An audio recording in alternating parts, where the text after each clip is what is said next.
Welcome to this quick video demonstration. My name is Lance Rubin, CEO and founder of Model Citizen. This is a one-way cash flow model that we put together to help business owners and SMEs really understand some of the cash flow impacts. We've also included a scenario manager, which allows you to really change between different scenarios within the model and see the impact. So this is based in Excel. As you can see, there's a table of contents. So the way you navigate through this workbook is you, on the top left-hand side, you have expanded and or grouped rows. And so if you want to expand that, you can just click 3 and it's fully expanded, or 2 or 1. But we're just going to go back to where we were before, which was just the top 2. So the presentation area is where we have a lot of the dashboards and where you'll probably spend a bit of the time looking at the outputs of the model and the assumptions of where you're going to input the whether it's the historical balance sheet, your opening balance sheet, and your historical cash flow, and then some of the logic. Some of the logic, however, is pulling through to the scenario manager, because you're actually going to drive this model through the scenario manager. There's some outputs and some dashboard source data and appendices. Don't worry too much about that. If you want to have a look, of course, you're welcome. So the time series is really, this model is 3 years, so 36 months. The first financial year is 2019. Of course, you can change each of these as needed. The financial year end is June, and we're starting from Jan 19, which is when the virus sort of kicked in. So, you know, in order to sort of estimated the impacts on cash flow going forward, we thought Jan 19 was a good place to start. Jan 20 for the historical data, but the model starts January 19, so we have a full 12 months of history. So that's kind of the length of the model. Here we put in our historical balance sheet, so I'm just going to expand this. So you don't have to put all of the months, because it is just a one-way cash flow model. It's not a rolling 3-way model, but you do need your opening balance sheet. So January 20, we're going to have our opening balance sheet, and then the key items in here will align to your accounting system. In this case, we've used the Zero demo client as a basis for the chart of accounts. Then looking forward, we need to pick up the historical cash. And so that's through a summary that we've got here.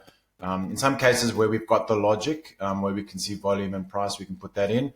Otherwise, if you don't have volume and price, you can just put price as $1 and volume as the revenue. So that way it'll still work. If you don't have cost of goods sold, then just put 0 if it's service-based revenue. And then here we have a percentage of how much of this is cash and where it's mapped to. And then you have your historical cash flow. You're going to have your other operating income and some other cash inflows, and then you have your cash outflows, your cost of goods sold, salaries and wages, and that. So again, a lot of this historical information should be coming straight from your accounting system. Just a little hyperlink here back to the table of contents. You'll see we can navigate back easily. So we've gone through the balance sheet, the cash flow, and then we go through the revenue and expenses. So if we want to just expand this section here for sales, we have all the logic, and you can have a look at how that's calculated. Don't get too hung up about the formulas, but really the aspect of here is we changing the volume growth, and all of that is going to be done through the scenario manager, which you can see here. So if we want to change any other aspects around cash flow, if we've got other cash items, we can put those into these cells. So the cells that are blue, like this, are cells that you can put assumptions in, and the black ones have formulas. If you change a formula, obviously that'll change the logic, so just be very careful when doing that. But generally, you should stick to the blue assumption cells. And so we've got some other assumptions around OPEX, and then we can drill down even further to see some of these impacts as well. A lot of this is going to feed from your historical cash flow, and then looking forward, and full that accordingly. So for working capital, that's quite important. I guess we have our opening days in debtors, and then which we have an assumption here, and creditors, and then that's just mapped to our accounts receivable. And then we can also select how some of our expenses and revenue either go straight through to cash, or they actually hit our accounts receivable. So it's important to have this correct allocation. Once we've got all of that and we fill all of those out, we can look at the employment and our FTE. We have quarterly reporting. So this is for the tax refund, which we'll talk about shortly. Base salaries for different employees and the like. Number of staff as well, which we can put in here. In the scenario manager, we can have an impact on how many FTE we decrease by on a cumulative basis, which we'll cover in a moment. So we have our employment analysis around staff, superannuation as well, the superannuation rate, except and other employee items. If we need to make any other adjustments, we do that here. And then we just map where those are going into the chart of accounts. So we have a mapping tool here. So that's the employment. The stimulus package, again, this is still evolving. So, we have based it on the last announcement, 100% PAYG refunded, a minimum of 10, maximum of 50, and for two periods. And so we've got 2 tranches, and that's been calculated here. So, again, more on this will be coming in time, but this is just the withholding tax component that you're going to get a refund on for PAYG. And then we have an apprentice subsidy as well, 50% subsidized. And then we're going to work out, how much of that is relevant for the different periods. Okay, so that's and tax and valuation, probably not as relevant for some people around getting a valuation, but tax, particularly GST, we calculate what's GST applied or not. So if there's no GST applicable, this will be 0% or 100%. So, rent, for instance, 0, and the like, as you need to make those changes. And then valuation, just in case you do need it, but some of you may not, just depending on.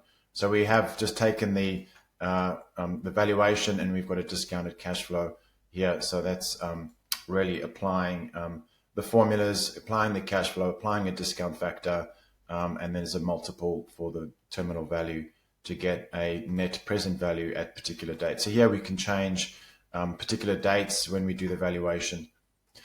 But back to the main show is really the presentation. So we have an executive summary, which we can expand. So we can see the impacts of various decisions around the scenario. We're running a scenario A. And we can look at some of the key information. What's the average revenue, cost of goods sold, other expenses, peak and low cash, working capital as well. We can have a look at what is the current assumption in the model, and the impacts on employment as well. So if we have employee-related reductions, we'll see all of that on the final summary. So that's the executive summary. For the scenario manager, we are able to change the different scenarios. So let's say we want to change our revenue. Right now we have scenario A running, which we can see, and that's what's been applied in this live scenario. If we change this to scenario B, then it's going to apply this. And then what you're going to notice is an alert for negative cash. So when we start making some of these assumptions around different changes in volume or price or expenses for that matter, we can make different assumptions around what percentage impact insurance has at particular dates. Rent is one example, whether you're going to have a full rent reduction or rent holiday. What's the impact and when does it kick in? So all of these allow us to make some fairly substantial changes quite quickly, and then we can see the impacts of each of these by just changing the different scenarios. So I'm not going to cover too much of the simulation, but for those that want to know, certainly you can reach out to me to find out more. Then we have our management report. So if we want to see, we'll just expand this for the moment. We can look at sales, total sales, revenue, and collections. We've got a rolling 12 months as well for sales and collections. We have net cash. We have operating expenses. This is the amount that we're getting of stimulus. Total payable amount in terms of tax, employee expenses, and total cash outflow. And then I guess we can see the impacts of margins and growth around the different percentages of revenue and cost, and again just some other dashboards that are useful. We have an annual cash flow, so this is really useful to look at a high level what's going on in the model. revenue, sales, operating expenses, total stimulus, and net cash inflow, and then we have cash outflow, and then we have the net cash movement. So that's quite helpful if you want to just get a high-level snapshot once you've made all the particular changes. And again, we can drill down to each of these individually to expand it further if we need to. Sources and uses of funds. Again, we actually have the ability to select different periods during the model. So as we select that, we'll have number of months that are selected, the amounts, and then the percentage of sources and uses. So the source of our cash inflow, which is generally sales, we may have tax refunds or certainly government stimulus. And then the uses of funds, cost of goods sold, payables, and of course employment, employee expenses as well. Then the scenario dashboard, we can have a look at the different scenarios. So here's a summary of the scenario manager, which we made changes to earlier, and the impact of those. So all of the key direct impacts we've got here. So if we just bring that down, so you have direct, and then we have phased impacts. So phased impacts around FTE, and when we're making changes on those, average salary, and then we can see the different impacts on those scenarios. So total sales revenue, the impact in collections across the 4 different scenarios, operating expenses, net cash flow movements, total stimulus as well across those different scenarios. Because ultimately, if we make a decision on, let's say, employee redundancies, that'll obviously have an impact on the stimulus across those different scenarios. So it's important to understand all of those. Monte Carlo simulation we'll leave out for the moment, but for those more sophisticated, it's just many different scenarios running at the same time. So look, I hope this is useful, and please reach out if you've got any questions, and good luck out there, stay healthy, and if there's anything that you need, just give us a shout. Thanks everyone. Cheers for now. Bye.